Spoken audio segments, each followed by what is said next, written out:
ஆண்டுதோறும் கடலில் சேரும் பிளாஸ்டிக் ஒவ்வொரு ஆண்டும் சுமார் 8 முதல் 10 மில்லியன் மெட்ரிக் டன் பிளாஸ்டிக் கழிவுகள் உலக பெருங்கடல்களில் சேர்கின்றன என கணிக்கப்பட்டுள்ளது.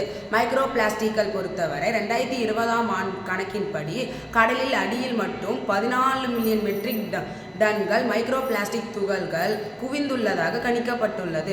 தற்போதைய நிலை தொடர்ந்தால் 2050ஆம் ஆண்டுக்குள் கடலில் உள்ள மீன்களின் மொத்த எடையை விட பிளாஸ்டிக்கின் எடை அதிகமாக இருக்கும் என்று கணிக்கப்பட்டுள்ளது. இந்த பிரச்சனையை எதிர்கொள்ள எங்கள் நிக்கோலா டெஸ்லா குழு நண்பர்கள் சேர்ந்து ஒரு யோசனையை முன்வைக்கிறோம்.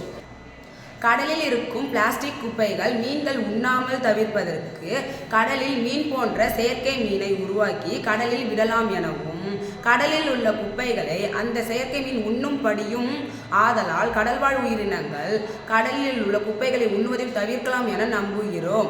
அதன் வடிவமைப்பு இப்படியாக அமையலாம். உடல் அமைப்பு நீரோட்டத்தை துல்லியமாக கிழித்து செல்ல வசதியாக நீண்ட சீரான உடலை கொண்டிருப்பதாகவும், பொதுவாக இலகுவான மற்றும் அரிப்பை எதிர்க்கும் பொருட்களால் உதாரணமாக ஃபைபர், கிளாஸ் அல்லது சிறப்பு பாலிமர்கள் போன்றவற்றால் உருவாக்கலாம் என கருதுகிறோம். இதன் இயக்கம் வால்துடுப்பு அமைப்பு ஆற்றல் திறன் மிக்க இயக்கத்திற்கான மீனின் அசைவை ஒத்த ஒரு ஊசலாடும் வால்துடுப்பு பயன்படுத்தலாம்.